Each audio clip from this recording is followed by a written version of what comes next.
Well, there's an argument that the Arab monarchies survived the Arab Spring because as a political system, a monarchy is somehow, well, it's stronger, but because it somehow has more affinity with the culture and the nature of the population and their mentality.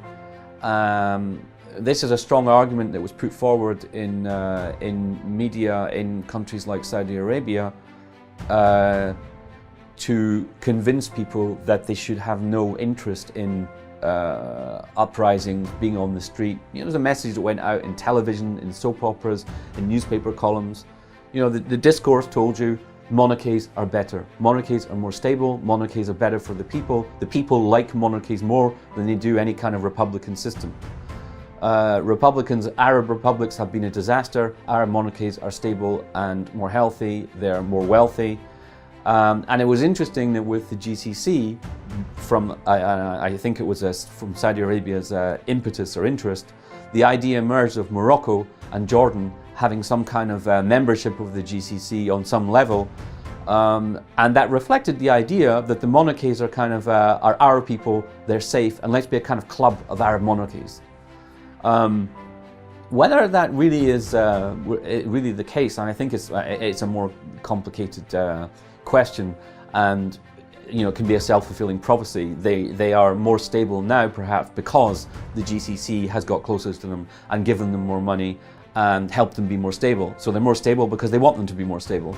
That doesn't mean that monarchies fundamentally as a political institution or structure are better than others in terms of managing a country and all that entails, you know, in terms of freedoms or economy or people being happy generally.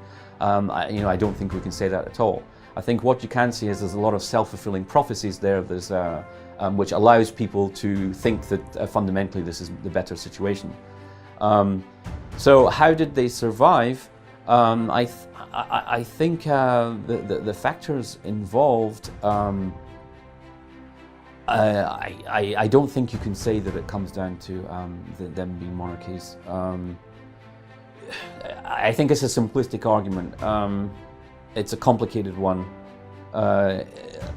In Morocco, let's say, the ruling family has a certain argument about why they should be in power, and they command a certain loyalty amongst people for that reason. That's not exactly the word monarchy. I don't think describes that accurately. It's a form of Islamic bond between the ruler and the people.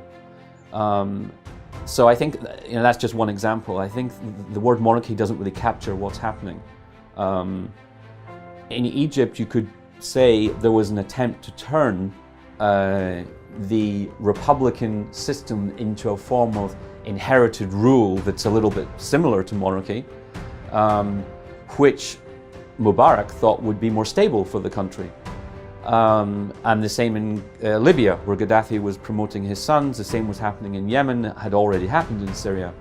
To say that it would not have been more stable, I don't think we can say that. It may have been stable, it may not have been. I mean, there are factors such as the foreign support that was involved.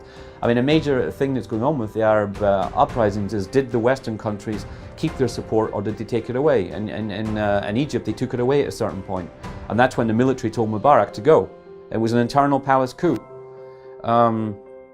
So I think, you know, reducing the issue to monarchy and there is this big discourse out there that wants to say this is all about monarchy. No, I think it's far too complicated to describe it in those terms, I would say.